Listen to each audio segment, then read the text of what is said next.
Salve, bentornati. Welcome back to the channel. On today's episode, we will be preparing a classic Lasagna. lasagna.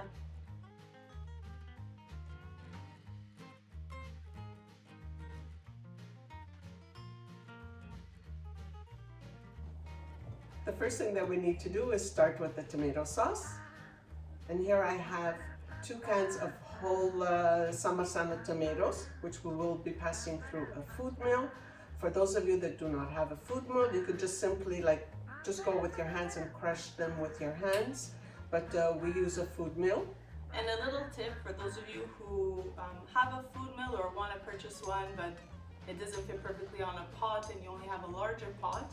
My mom just wants to show a little tip of just putting a wooden spoon to help balance one of the legs of the food mill. We'll show you. Just rest it over. Yeah. And you can use it. There you go. Just a quick little tip. That's it. And for those of you who don't want to crush or don't want to pass through a full mill, you can already buy the sauce that's already strained and blended. That's fine. We're just showing you a classic way of how we do it.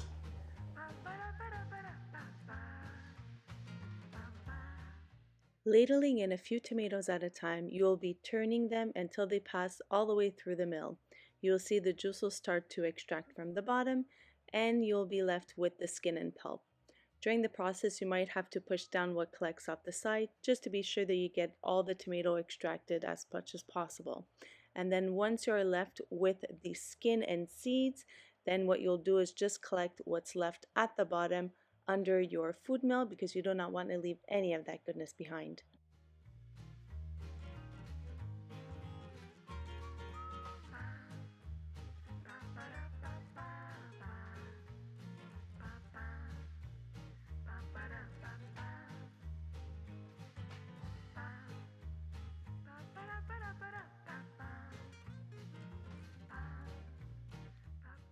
Once your basil is prepped, you will need 2 cloves of garlic, you have your 2 crushed cans of San Marzano tomatoes, you have salt, pepper, half a white diced onion, and a really good extra virgin olive oil.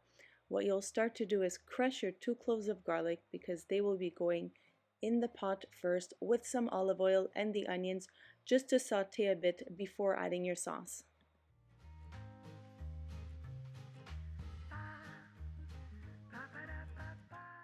So lightly covering the bottom of your saucepan, you'll wait until your oil heats up before adding your onions and 2 cloves of garlic. You're going to turn that around so that your onions and garlic are coated in the olive oil. And once translucent, you will then add your sauce.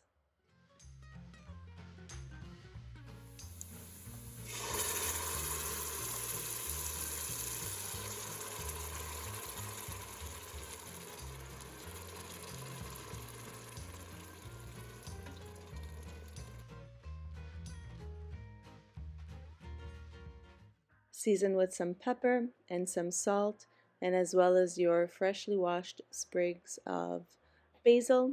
And then what you're going to do after giving it a quick stir is add some water to the 2 jars of tomatoes because you want to be able to get any last little bit of tomato juice left over from the can.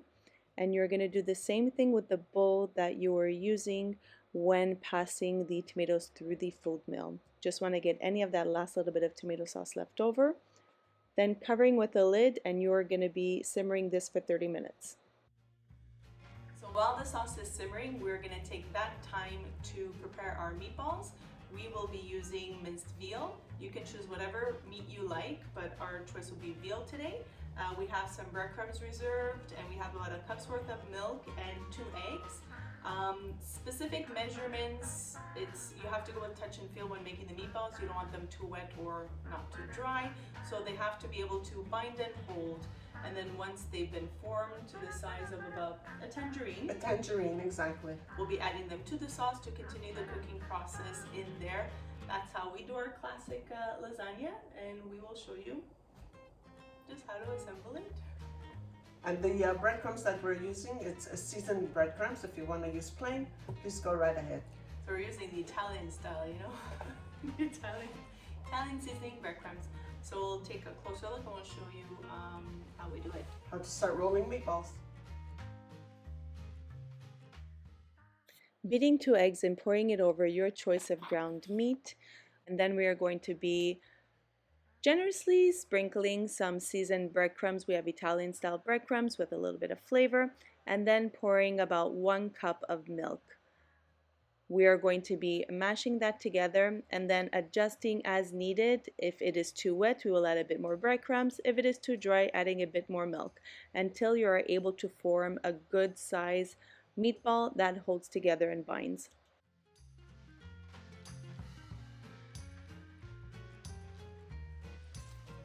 Using the best tools in the kitchen, our hands.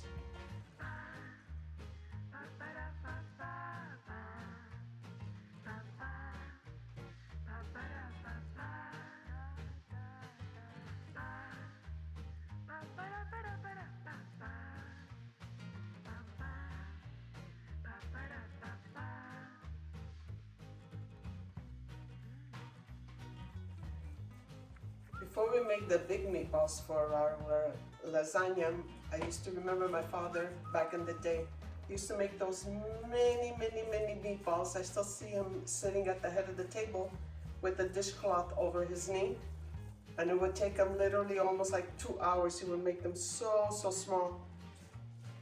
But then as time goes by, we take little shortcuts. So now we just do regular meatballs and we remove them out of the sauce once they're cooked, obviously, and then we just mash them with a potato masher. He used to love to eat them, but when that was like his job, I don't know why, every time we had to make lasagna, he was making those tiny meatballs. He had so much patience. He was a very patient man. Our hands are clean, our hands are always clean. Always, yeah. So we find that cooking the meatballs in the sauce just makes for, I don't know, I guess just a better feel. A lot of people do meatballs different ways. If they want to just start off by grilling them before putting them in the sauce, we put them in straight raw because it ends up being cooked off, cooking through with the sauce. With the sauce, yeah. And So it not just to comes worry. tastier. Exactly. Very moist and for us delicious. We like it that way, so we do it this way. They don't have to be perfect, you're eyeballing them. It's just so that they're more or less even, so that the cooking process is the same. So that's why you want to eyeball them, but get them to approximately the same size. There you go. And the sauce is going to be cooking a good couple of hours. We would leave it all afternoon. We would put the meatballs in, let it get to a boil, and then just like simmer the whole day while we'd be cleaning or doing our our errands, and we leave one of the men tending to the sauce, but usually it's while we're cleaning, and then everybody would take turns to go check in on the sauce so that we'd have it done ready for dinner. There you go. So now we're going to be obviously washing our hands, putting the meatballs in the sauce, which has been simmering for about a good half hour. And these are going to be cooking for another hour. And then we'll show you how to mash them. See you guys at the stove. Once 30 minutes of cooking time has passed for your tomato sauce, you can then lower in gently your meatballs. You want to be able to cover the full base of your saucepan and be sure that each meatball is immersed in the sauce.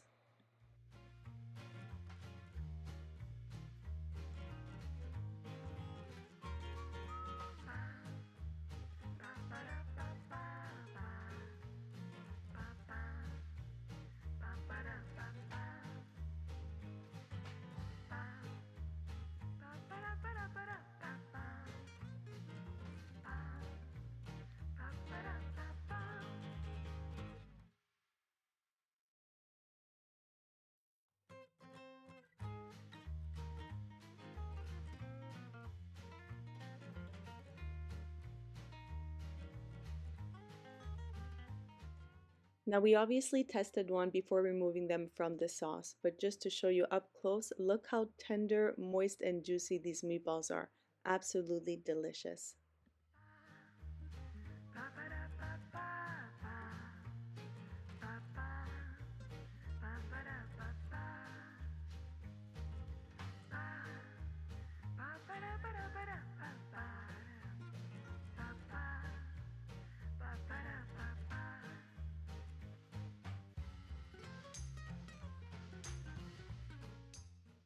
While your meatballs are cooling down, it is time to boil the pasta.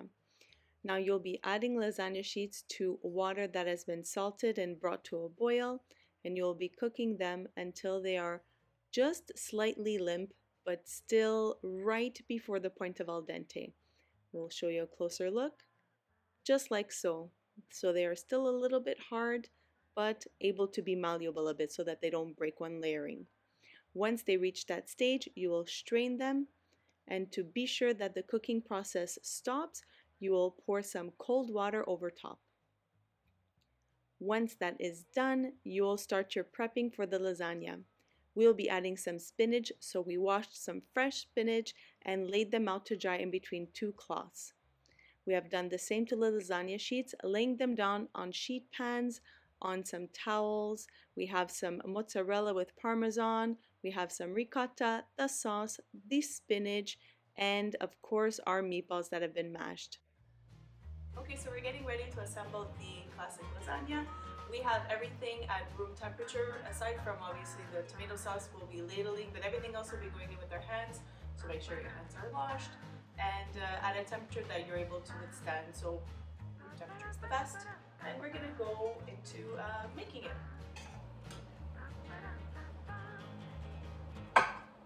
We start by putting the sauce at the bottom.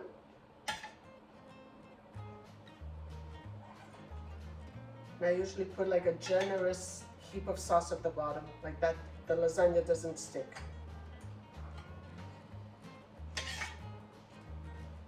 This will be cooking in the oven for another good hour, so the noodles are parboiled a little bit Less than al dente. yeah, a little bit less than al dente because they're going to be cooking the rest of the way in the oven with the sauce and marrying together with all the rest of the ingredients. Exactly. So she has a nice layer of the sauce. Now we're going in with the noodles.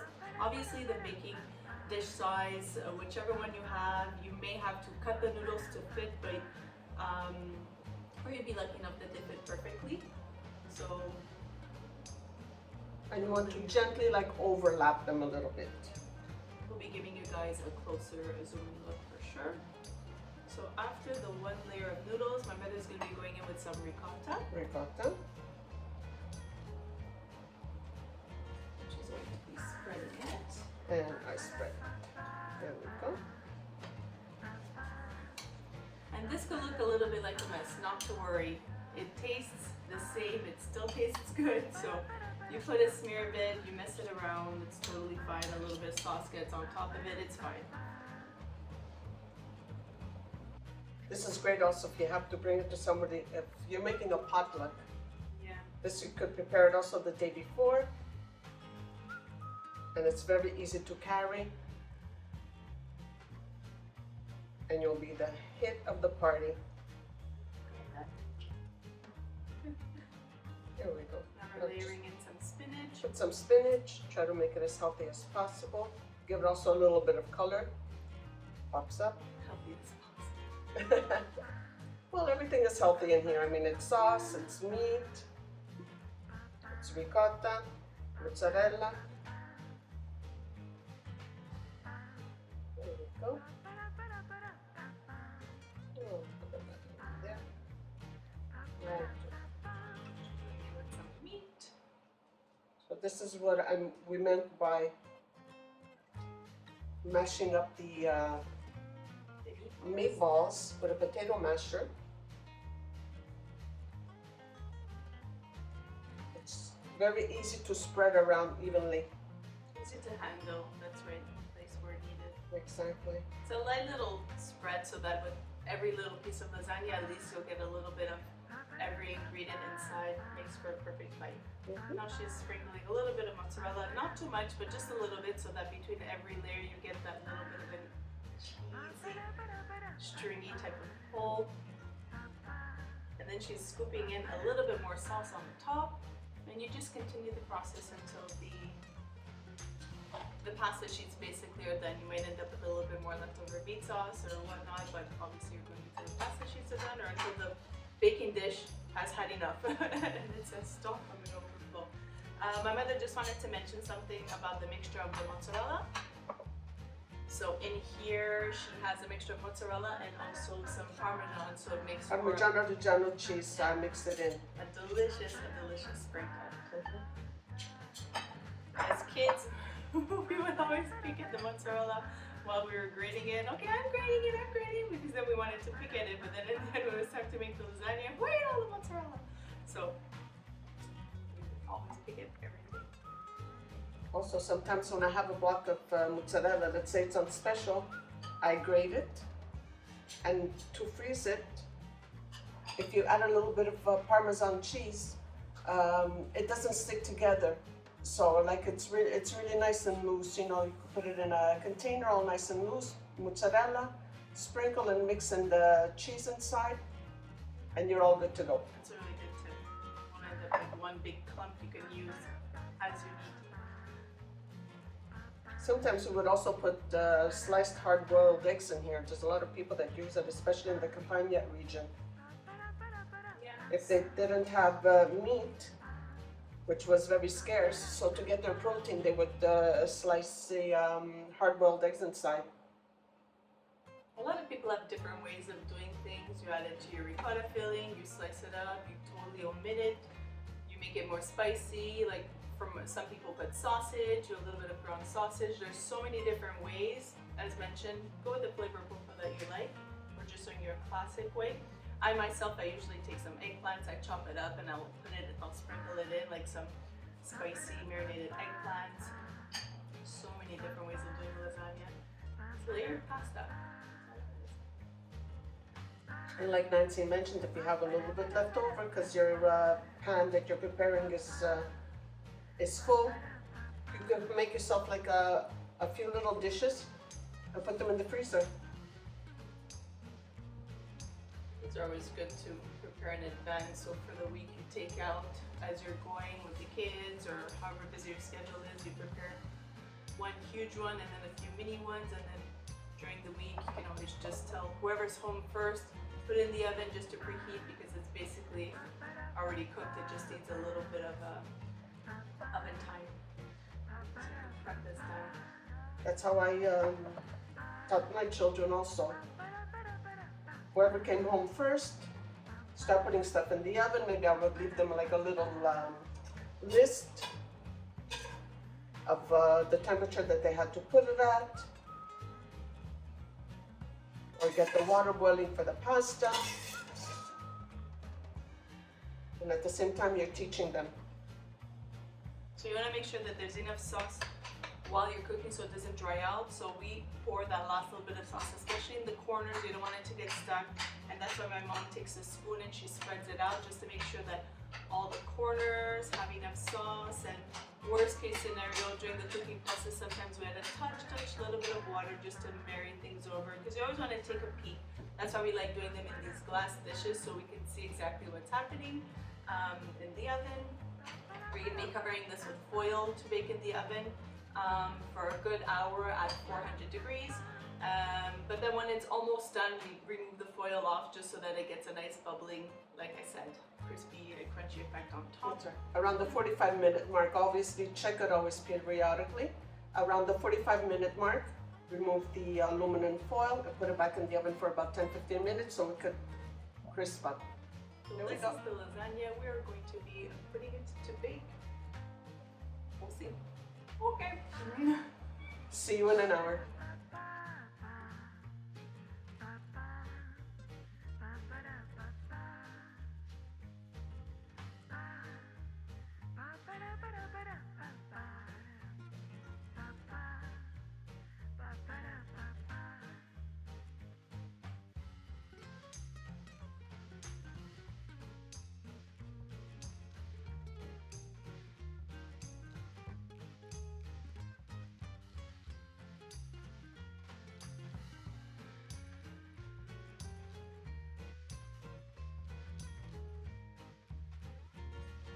So we hope you guys enjoyed watching us make a simple dish that we would do in our home and sharing it. So hopefully you guys make your own version in your home. And how we will be called to the table would be downstairs or around the house. God knows where we would be. We're 4 kids. And either my mom or my dad, when we knew it was time to eat, if we wouldn't smell the food already made, well, we would hear. I would call them and say, "Pronto mangiare." And we would all come running. Definitely, they come running. So we hope you guys enjoyed this episode. Until next time, have a great day wherever you are in the world watching, tuning in. We appreciate you guys. Have a good one and see you on the next episode. And always remember to continue to love what you eat. Stay tuned for more mother and daughter baking on Love What You Eat.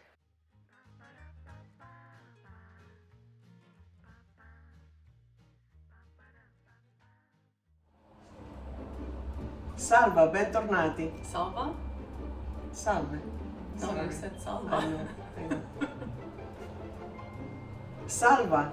Salve again. Okay. One more time. This was your idea. In your language. Salve, bentornati. That came out. Hey, you're a robot? Salve, bentornati. Okay. Ah! I hear you trying to do the punctuation so perfectly. Salve, bentornati. Okay. Salve, bentornati. Okay. Okay.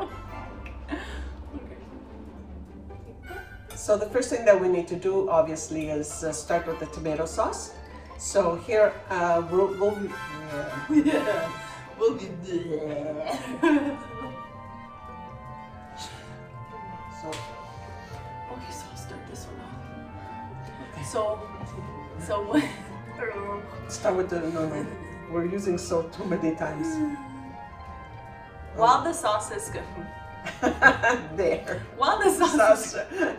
That's what I wanted to say exactly. While the sauce is cooking, right there. Okay. Make the meatballs. We'll be using a. We have veal. We will be starting again. Obviously, we have to put tomato sauce at the bottom. No, stop. We have to shut this because it's Okay. Okay, let's start. What else is doing that noise? The front?